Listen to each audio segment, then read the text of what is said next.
Okay. You want to talk about this one first? Yeah. Okay. Hey, everybody. Hey, everyone. Hey, it's John. Hopefully they know who we are. All right. Hey, everybody. Hope you're doing well. It's the end of Meet the Teacher Day. And so we hope that you had a fantastic day. Everyone we spoke to had a great day. Yeah. Lots and lots of kids. We are at like 830. So Plus, we'll be talking about numbers at another time. Yeah. But thank you for a wonderful day. Thank you for your dedication and doing a great job. Nice work out there. Yeah. Okay, so the point of this podcast is to go through the instructional folder and the non-instructional folder, so we do not have to take your time on Friday of this week to do it. So we do ask before Monday that you watch this podcast and that you go through the folder that we've already put in your mailbox. We're going to go through them both at the same time, and then we'll let you know at the end when we're done with the instructional and need to go on a little bit more with the non-instructional. Right, so that Ready? means that all the pieces are the same except for at the very end we'll hit the different one. Okay, so we'll start with, and it's great if you have your folder right there with you, this bright pink piece of paper, and it says a little bit about me. Tom Clark, don't roll your eyes. We want everyone to fill this out. This is something that not only do we use, but a lot of your teammates use too. So please make sure you fill this out, and this goes to Melinda, and please do so by Friday afternoon. Right. Okay, so next up we have the Code of Ethics and the Principles of Professional Conduct of the Education Profession in Florida. It's like two separate pieces, but I folded it into the brochure that it is, and I guess Teresa did too. Yes. So we want to hit some of these things. I'm going to go ahead and get started. Mm-hmm. So if you go inside the what would be the first page under the Principles of Professional Conduct, I jumped down to E. So did I. Oh, get out. So E, and Okay. it says, fine, I'll do the rest myself. You told me to get out. All right. So E says, shall not intentionally, that's the educational professional, shall not intentionally expose a student to unnecessary embarrassment or disparagement. And that's really important. You know, one of the core values of our school is, I forgot where I was going with that. Okay, well, you remember, and I'll jump in. Jump in. Basically, this is about how we talk to kids. Yes. And, Exactly when that. we are starting to lose our cool and we're getting impatient, we have to remember that they are kids. Right. And so it's all about how we speak to the kids and the sarcasm that we use, because most kids don't understand sarcasm. So we just want to watch our P's and Q's and make sure that we're being very respectful of children. So along the same lines, F and G are very important as well. F says, shall not intentionally violate or deny a student's legal rights. And when I read that, I think about kids with specifically 504 plans or IEPs. It's a responsibility of every teacher to know what accommodations or services a student receives that's in his or her class. And so please make sure that you make yourself familiar with the accommodations and they are actually using those accommodations. And then G, shall not harass or discriminate any student based on all of these categories. You know, that just goes back to basic human respect. And then I jumped to number 4, and number 4 has several points under it. But this is our obligation to the public, and that is required that the individual shall, and it talks about taking reasonable precautions to distinguish between personal views and those of any educational institution. And it goes on to talk about some other pieces that we're going to let you read, which is probably a good time to say, even though we're not going over every letter, it is your responsibility to read this and know this. Right. Number 5 is obligation to the profession of education and what is required of you as an individual teacher. 5A. 5A is one that I highlighted, shall maintain honesty in all professional dealings. So that means that sometimes we have to eat crow. We admit when we're wrong. We apologize, part of our core values as well.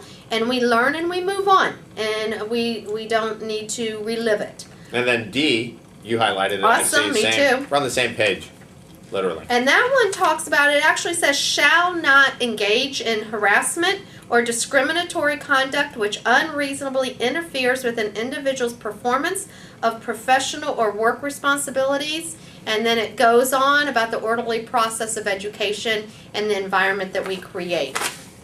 So again, that's to each other as well as to students. Right. Letter E under number 5 talks about we shall not make malicious or intentionally false statements about a colleague. And honestly, my mind jumps to Facebook and Twitter and some of our social media. You know, we could throw this whole thing out and say if you can't say something nice, don't say anything at all. That's what my mom used to say. If you can't say something nice, button your lip and swallow. That's what my mom used to say. And then when we didn't follow directions, she said, say nothing at all. So everyone's different. Respect those differences. And please don't talk about each other. Don't talk about anyone. Right. Same category, letter M. It is a requirement that you self-report within 48 hours to the appropriate authorities, which would be to us and to the law, but we can help you with that if you are arrested or charged with anything. So this is what we talk about every year over the summer, before you go into summer. Just don't mess up. That's what that one's all about. Right, and then lastly, I don't know if you highlighted these, but on the back of what would be the back of the brochure, it says the Code of Ethics of the Education Profession in Florida, and it gives like 3 like big idea kind of statements about the Code of Ethics. And I just ask that you read these, but the last like big bolded statement right down there, I thought was like, in quotes, is super important. I'm going to read it. It says, by virtue of their leadership capacity, teachers are traditionally held to a high moral standard in a community. What that means to me anyway is that as an educator, people look up to you. And so it's important to remember to carry yourself when you're out in public as someone that others are looking up to. And I think that's important. Right. Yep. So the following pieces are very much connected to this Code of Ethic and the principles of professional conduct. And so that next piece, if you'll pull out the employee's social media use. And this is as of June 2014. This is actually some information that we took and posted in an email to you and sent it in the spring, this past spring. So this will not be new to you unless maybe you're new to Pasco County. You have a lot of things highlighted. I do. Basically, it talks about social media and blogs, and there are many, many positive aspects of that. But you also have to be careful because it can open the doors to serious situations that can cause some problems. And some things that some issues that the district in employee relations, what they have dealt with, have ranged from complaints about coworkers and supervisors to inappropriate Facebook posts and pictures to friending or contacting students through the use of social media. So again, not a good idea. It goes back to Code of Ethics and professional conduct. Mm-hmm. Be careful what you post. It's your reputation, and it's out there for the whole public to see, and it can be tracked right back to your name. And so just don't put yourself in a position that you'll be sorry for later. And it reiterates, actually, in that last paragraph, it says, employees in the education profession are held to a high standard. The exact same thing it says on the back of the ethics brochure. Right. The next piece is the respect and civility policy statement. So if you want to get that one, it should be a half sheet.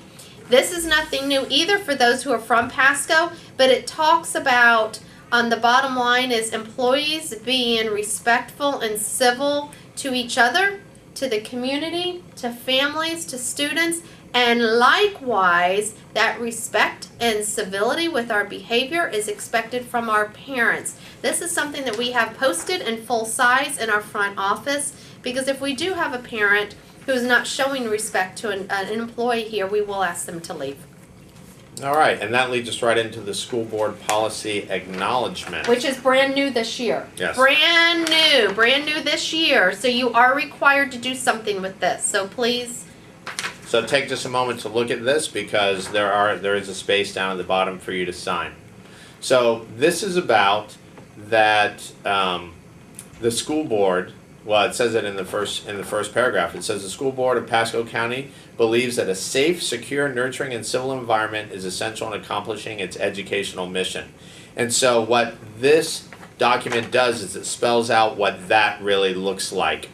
And so it is a uniform document that everyone in the district is required to read and acknowledge not only that they read it, but that they agree with it. And so, if you want to go over exactly right. what So you highlighted. it talks about non-discrimination and equal employment opportunities, and that the school board or and neither will any of the schools or the administrators discriminate based on race, color, sex, gender, religion, national origin, marital status, disability, genetic information, age, and so on and so forth. And that we do have employment practices which include non-discrimination for those reasons. And the next paragraph talks about that the workplace should be free of harassment, disruptive, demeaning, intimidating, threatening, or aggressive behavior. Staff is expected to treat students, parents, fellow staff members, and members of the public with respect. And then the last paragraph talks about where you can actually go to view all of the policies regarding equity and harassment. And so that is that neola.com/Pasco website in the very last paragraph. So this whole document, what you are acknowledging by filling out the bottom is that we have gone over this acknowledgement with you, and that we have directed you to the Neola site if you need to view more policies regarding equity and harassment. So we ask that you read over it, you complete the whole bottom portion and detach it so you have the top half, and the bottom half goes to Melinda by Friday of this week, and Melinda will keep track of these as you turn them in. Then that's kind of the heavy stuff. So the lighter stuff. Right. We have duties.